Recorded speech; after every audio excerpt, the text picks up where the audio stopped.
Hello, welcome to GTR India 2021 virtual. Thank you for choosing to watch this on-demand session looking at Modinomics. So when we were preparing for this, I looked back at last year's GTR India event, which took place in Mumbai on February the 10th. At that point, most of the world had yet to experience the effects of and the efforts to contain COVID-19. Just over a year on, and after, I don't think anyone could have predicted the level of disruption to economic activity and trade activity across virtually all sectors of the economy and in all parts of the world. We're going to be looking at that from an India perspective. And more specifically, we're going to be looking at the conversation around the economic policies of Prime Minister Narendra Modi, the efforts to become more self-sufficient, reduce reliance on imports and on supply chains outside the country, and of course, how that conversation has changed as a result of the pandemic.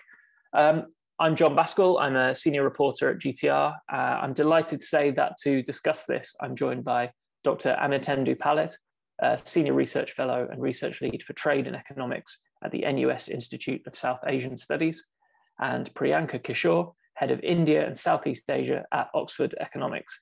Thank you both very much for joining me and welcome. I thought to kick off, maybe I could just ask each of you to help set the scene here. So one of the narratives we've seen coming out of organizations like the WTO is that things started to look brighter in the final few months of 2020. That was driven largely by recovery in manufacturing activity and exports from Asia, and in particular from China. However, we're getting the impression that in India, that kind of bounce back hasn't really happened in the same way. Amitendu, I'll start with you. Could you tell us a bit more about the situation now, the impact of the last year, and how we're looking after what's hopefully once in a lifetime disruption? Thank you so much, John, for having me on the GTR. A pleasure to be here with all of you. I think I would start with a little bit of reflection on the fact that we just had the third quarter financial year 2021 numbers coming in, which show a 0.4% rate of growth for India for the overall year concern, which is obviously not much to write home about. But having said that, coming on the back of an exceptional contraction, which the economy had experienced well beyond the negative of 20%, this is a trend which looks to be in the right direction, moving northward. But at the same time, there is a certain degree of, I would say, hesitation insofar as the ability of the economy to turn around is concerned. And that is primarily because of the fact that the Indian economy is characteristically a services-dependent economy. More than 50%, half of its output come from services, which are primarily, again, domestic market driven. So let's say, for example, when we look at services like transport, education, financial services, communication, real estate, construction, these are typically the services which have been contributing significantly to GDP over the last 2 to 2.5 decades. And all these sectors continue to remain in the red as far as their growth performances are concerned. So till that time, one actually gets to see these sectors recovering. I guess the prospect of a broad-based overall recovery in the economy is certainly limited. And when that will happen is clearly difficult to say, but my fair guess would be that till international borders open, till the economy is actually able to come to terms with the fact that it has to live with COVID in a new normal, till the vaccination reaches a certain critical minimum threshold, we are not going to see the basics in the services sectors of the economy get back to their optimal capacity. We are not going to see the labor force coming back to work in the cities. We are not going to see the consumption pick up as robustly as it should. And my guess over there would be that it's going to be at least another 5 to 6 quarters before the Indian economy can reasonably go back to where it was before the COVID struck. Thank you very much, Amitendu. And Priyanka, if I could ask maybe the same question to you. Could you tell us a bit about how you're seeing the situation now, and if there's anything you'd like to pick up on there as well. Thank you, John, and thank you, GTR India, for this opportunity. It's great to be back. So first, let me say that I completely agree with most of the points that Dr. Palit has made. So let me try to bring out a couple of silver linings in this bleak situation to the extent that you can. Is because, I think one thing very spectacular about India's rebound has been that it has happened in the absence of government support.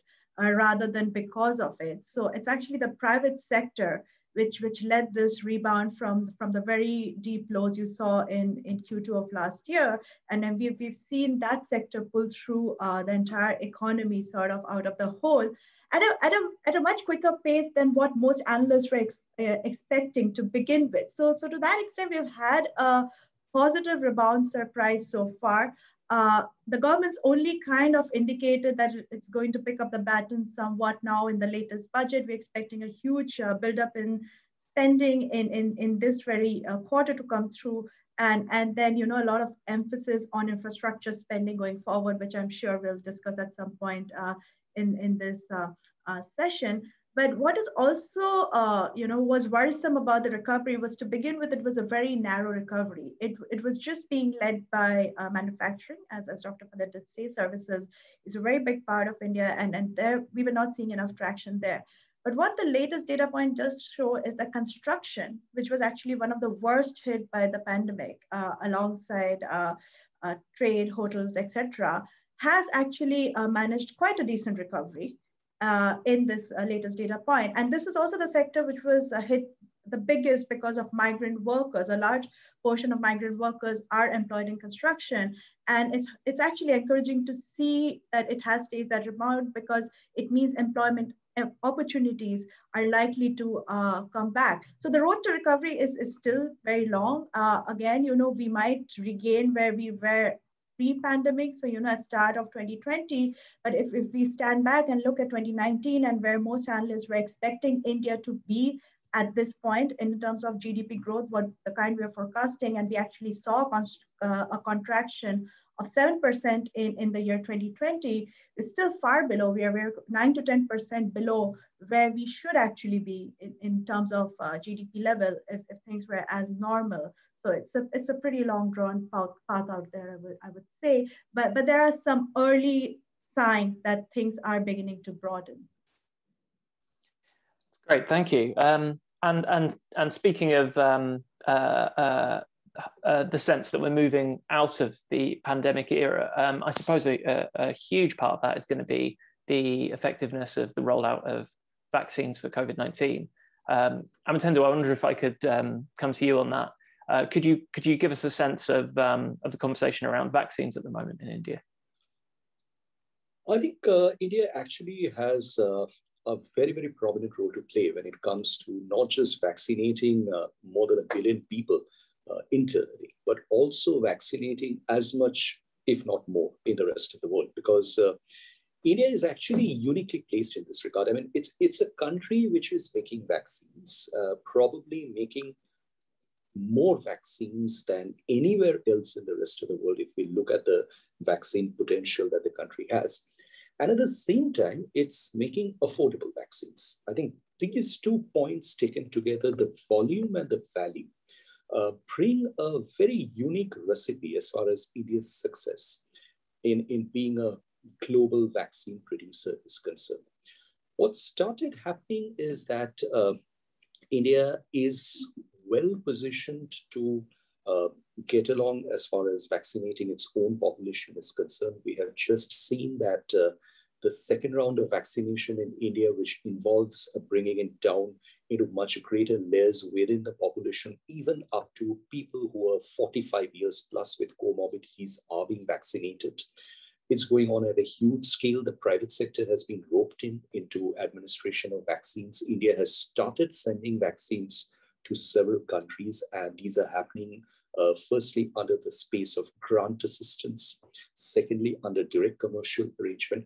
But where I think India really can make a very big difference is that if within the global trade community, within the WTO, there is a possibility of India being able to convince the rest of the world about the importance of letting vaccines and COVID-related products move across borders with as little of restrictions as possible.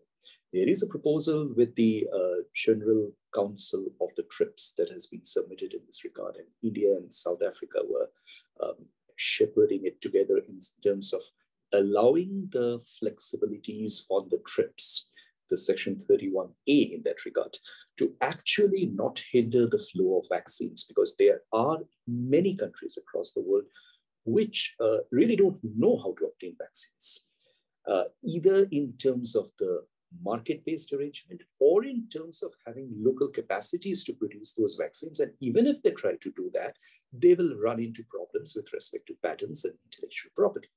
So this is precisely where I think India's role becomes extremely important, not just as a provider of vaccines, but also as a provider of global public health comfort. And finally, from a geopolitical sense, I mean, we have been hearing a lot about vaccine diplomacy being talked about. And clearly, India does have its fairly prolonged moment of sunshine as far as vaccine diplomacy is concerned, because it's been a position to reach out to a large number of countries in their time of need. The challenge for India in this regard will be to actually match up the expectations that it has created. Because today, the biggest problem with COVID-19 is that nobody knows what kind of an animal the world is dealing with. I mean, it's producing strains at the drop of a hat.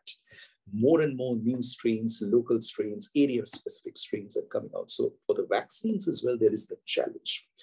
To what extent their effectiveness will be there to combat all the new variations and mutations of this disease, and which basically means that for a country like India, its local production capacity needs to also be that much dedicated to turn out products which are able to handle these exigencies that are arising in different parts of the world, most of which, broadly similar, could well be nuanced in the differences. So what might work in location X to 90% effectiveness might not work by half of that effectiveness in another location Y.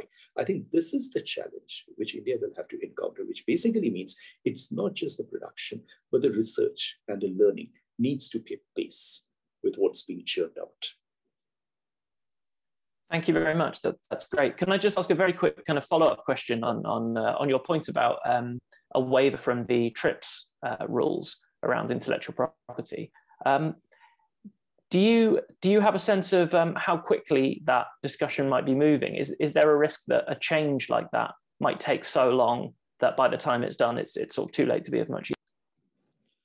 Well, I am hoping that the fact that the WTO has got a new leader now, a new leader, an exceptional leader, a leader who has repeatedly emphasized upon the importance of free flow of vaccines to be a priority for the WTO, is something which is going to make an impact on the character of conversation around this subject. I think what India is asking for, and that's a point where a large number of WTO members are actually on the same page. It is not asking for a revisit of the TRIPS agreement or the Section 31.1A. What is simply asking for is a temporary suspension of the TRIPS patent obligations, which enables countries to actually at least act to some extent at their own bottom line and industrial capacity level to respond to vaccines. So clearly, insofar as the public health appeal of this demand is concerned, there's no doubt about that. But obviously, this comes into conflict with the interests of big pharma, as it has always come into conflict. So that is precisely where the question needs to be resolved. But my sense is that increasingly over the next 12 to 16 months, we are going to see a global vaccines market, which is going to get very densely populated with a large number of products. And that's precisely where the generics would like to step in. That's precisely where the more affordable formulations would like to come in. So the initial front runners, Pfizer, Moderna, so on and so forth, for example, are increasingly going to find the pressure to bring down their margins and premiums. So to what extent this is actually going to become a market which needs to be structured or which can be cartelized, or which can be left segregated are questions that will become very important. But my sense is the reason why I allude to this is I think the greater global WTO trade community is clearly going to be sympathetic to this demand. And to an extent, it depends upon the way the US visualizes it, particularly the Biden administration, the way the WTO looks at it. And I'm quite confident that there should be a great deal of sympathy behind this demand that has been put forward. Great, thank you very much. And Priyanka, if I could pick up on a couple of points you made earlier on. So I was interested by your point that the recovery so far has taken place in the absence of government support. So you mentioned how important infrastructure investment is going to be in kind of accelerating the recovery and making it more durable. What kind of infrastructure investment or spending or developments do you need to see in your view, and what kind of role should the government have in that, if any? So, John, there has been this whole debate around this pandemic, for all this time that, whether the fiscal packages that have come into place, they should be more demand oriented or they should be more supply oriented, and whether they should target the short term, put cash in hands of people, do all that, or whether they should actually try to, address spending such that it lifts up your longer term growth, because it's increasingly becoming clear that you're not just looking at a 2020 hit here. Even as recoveries come, what will be full recovery? As we already discussed, full recovery is not returning to 2019 level. Full recovery is going back to where you would have been had the pandemic not happened.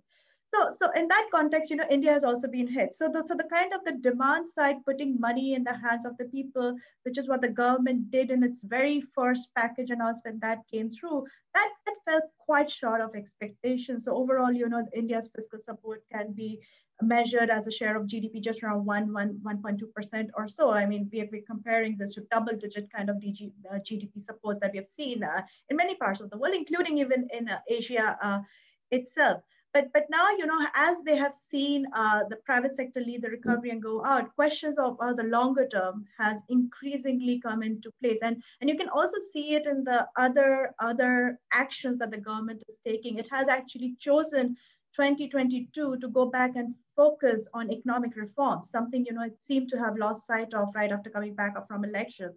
So clearly, there has been some sort of turn where they're increasingly kind of taking a step back and looking at what they can do to lift growth over the long term. And in that context, in the latest budget, they did boost the share of capital expenditure in GDP and as a share of total expenditure going forward, even as, they announced fiscal consolidation, which they have to because the deficits have blown out so much. So you're facing a debt sustainability question. So you have to narrow the consolidation, but you're not doing it by sacrificing infrastructure spending, which has been the case in the past.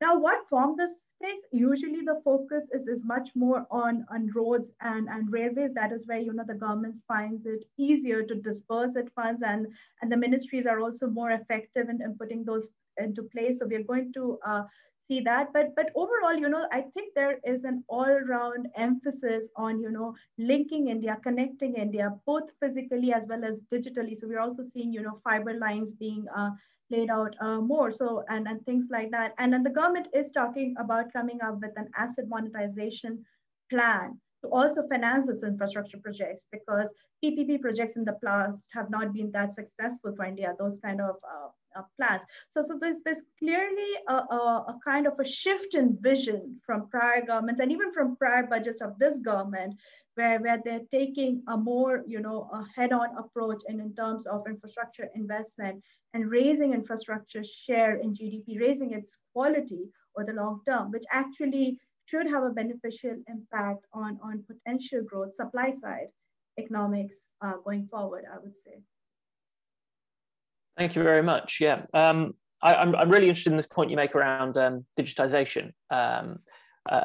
So that's obviously a topic which has been central to the whole conversation around the pandemic, not just in India but globally. What kind of progress are you seeing around digitalization, particularly in areas that might be relevant in terms of trade? And are there initiatives that you would like to see or that you think would be helpful? So we talk about digitization in a very holistic way. We just say digitization is improving, but then you need to go in and then you realize that there's several aspects to it. There's a hardware aspect, there's a software aspect of technology and digitization, and then you start breaking it down. So it's clearly in terms of accessibility, in terms of internet subscribers, which actually cheap mobile data in India has made it very accessible, and we've seen a burst in that front with even the smaller villages having access now to internet, and e-commerce has sort of got a fillip in India on back of that. You hear all the time about niche AI startups coming out of India, which have been leading sort of in terms of reviving the economy. For example, the logistics sector saw a boost from a lot of these startups coming through that actually helped the pandemic, the society recover faster from the pandemic by coming up with innovative solutions. That has been one of the sort of winning stories coming out of this very bleak year for the country. But when we go on the hardware front, that's where India does not really have a mark at this point of time. And that's what, a lot of what you might have heard about it, Atmanirbhar Bharat, self-reliant India, which is PM Modi's version of how envisions the country going forward. And a very big part of that is boosting India's ability to actually produce the hardware at home rather than importing it from other countries, mainly China. So chips, semiconductors, electronic products, etc. But that's still very nascent, I would say. So while you're seeing strides in terms of accessibility to internet and India kind of making its mark in not just locally but globally in niche areas like AI and machine learning, we're still miles behind in terms of making any kind of impact at a global trade level in terms of actually electronics hardware. But probably Dr. Palit might want to add on something as well. Priyanka, the point that you raise about the digitalization, the scope, the limitations, I mean, absolutely well taken. I think the COVID-19 has been a great learning opportunity in a large number of ways. And for a country like India, which really aspires to become a digital nation in more ways than one, the COVID-19 actually threw light upon both what I would consider are the pitfalls as well as the prospects. I think as far as the pitfalls were concerned, when we look at, let's say, for example, online education, the learning, there were excellent responses that came from the side of the service providers and educator providers. But when it comes to the students, the experiences were mixed, clearly in terms of the access to capacity, bandwidth, so on and so forth. But on the other side, I think one of the points that you mentioned is actually worth looking at in greater depth. And that is very specifically the question of technology and COVID-19 and the impact that it has on trade. Because what we are increasingly getting to see is that these questions are no longer being looked at in isolation. There's a certain degree of geopolitics, a certain degree of geostrategic understanding, which is closely coming into the safeguarding of sectors, which are typically considered very critical and the ones that we tend to define as trade tech, for example. So like you rightly alluded to semiconductors, you alluded to 5G, for example. Now, the point over here is that all these by themselves are sectors which are going to be enormously critical in any kind of digital characterization that the Indian economy takes up in the years to come. They're going to be extremely important in determining the nature of India's cross-border digital interfaces.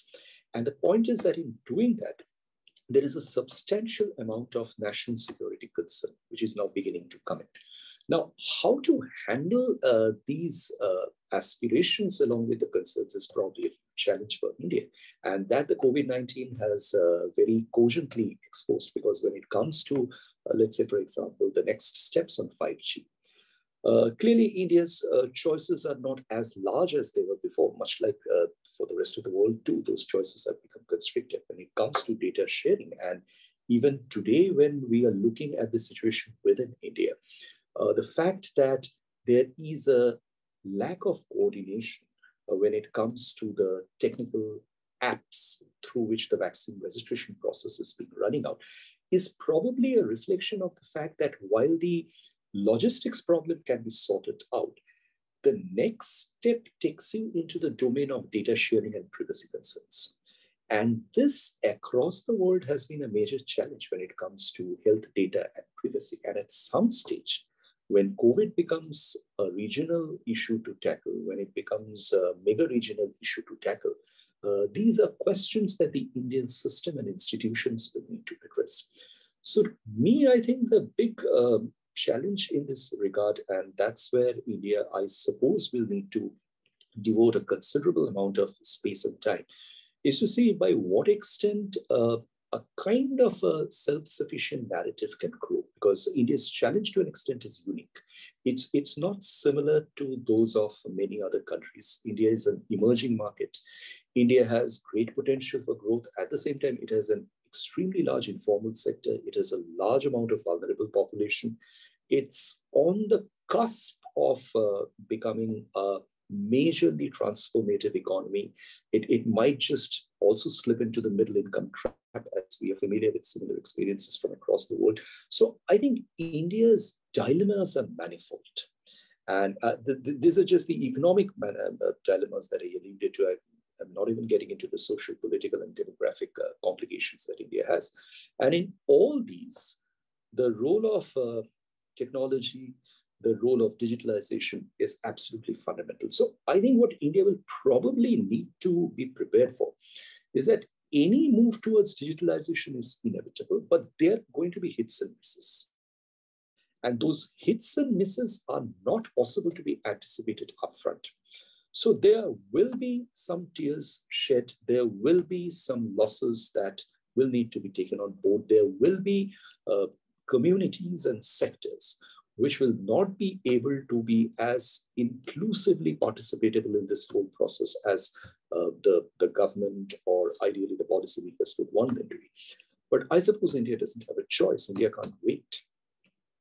Sorry, add one more challenge, because it was very well put. I think another challenge is because they're trying to avoid the government, not too many tiers. So the haste with import duties, while you're just beginning to nurture these industries through schemes like productive incentive scheme, the timing could be a bit of mismatch where you don't have them coming up to par, but then you make it increasingly onerous to have import intermediate products, which is what seems to be happening at this point of time, and that could lead to even more tiers down the road, even if you could avoid it maybe in the medium term or something like that. So I think that's another challenge as well, managing nationalism versus pragmatism in the economic road ahead.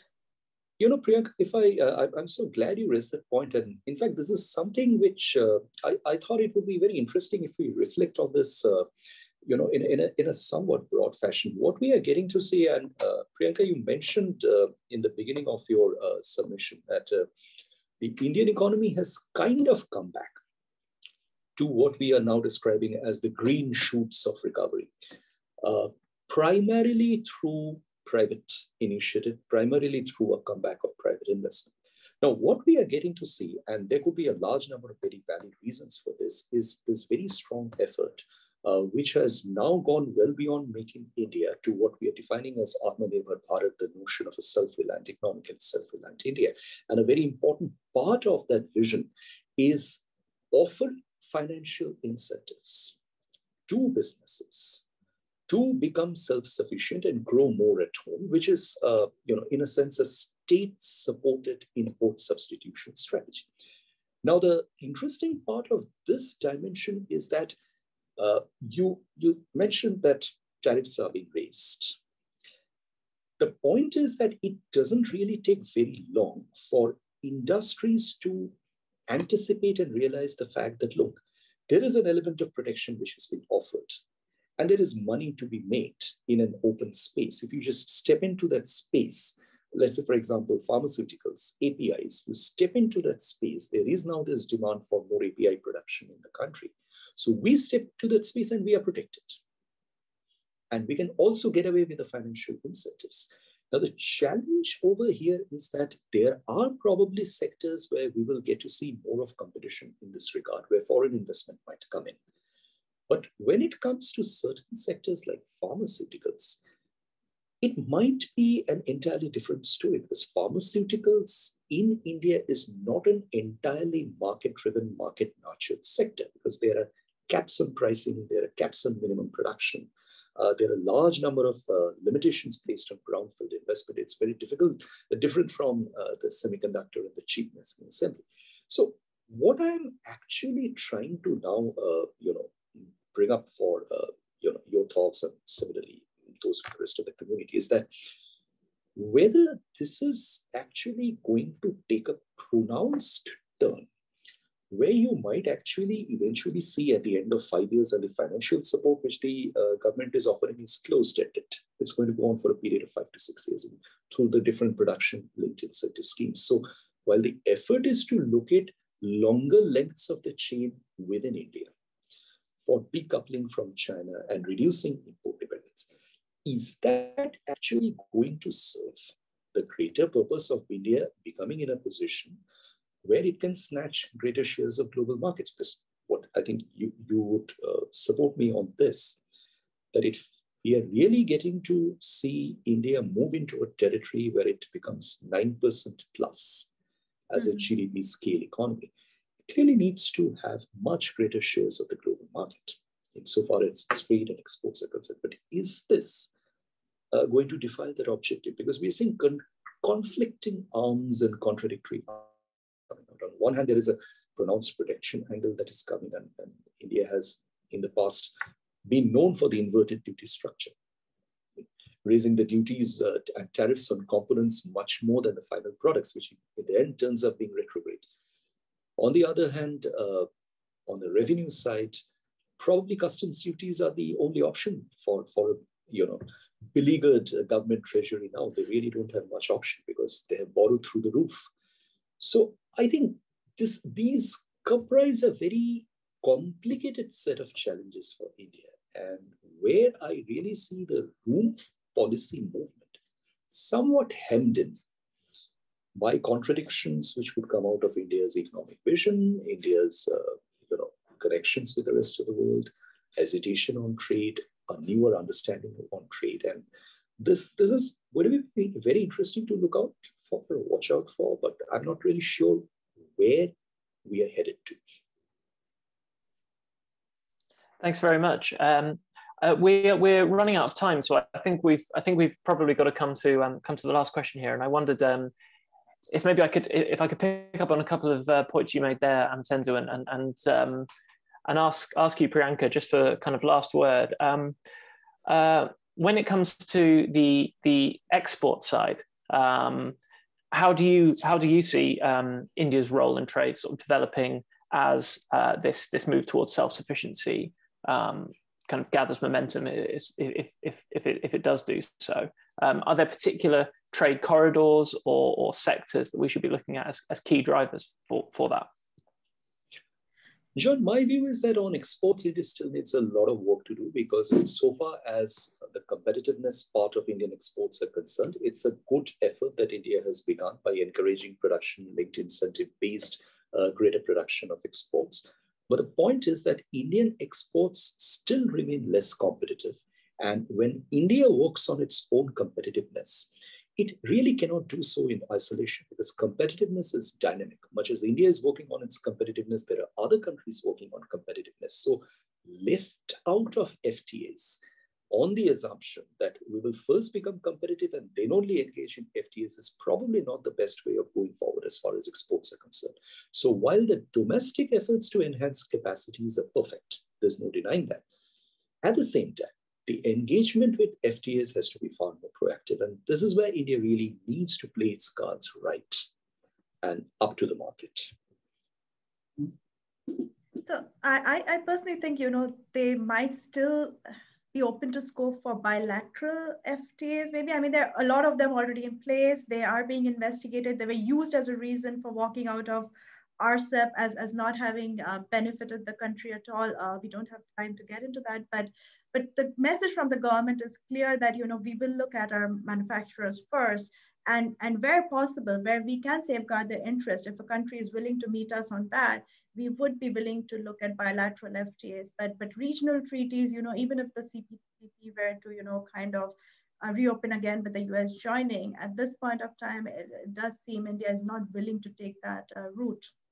And New Delhi is not thinking in that way. Thanks. And I'm sorry to say that's all we have time for. We'd be really interested in any comments or thoughts you have as an audience coming out of this session. So please do make use of the chat functions on the GTR virtual platform. I'd like to say a huge thank you to both of our speakers. We're so grateful to have had you join us today. And finally, thanks very much to everyone who's tuned into this session. I hope you enjoy the rest of the event. Thank you again, and goodbye.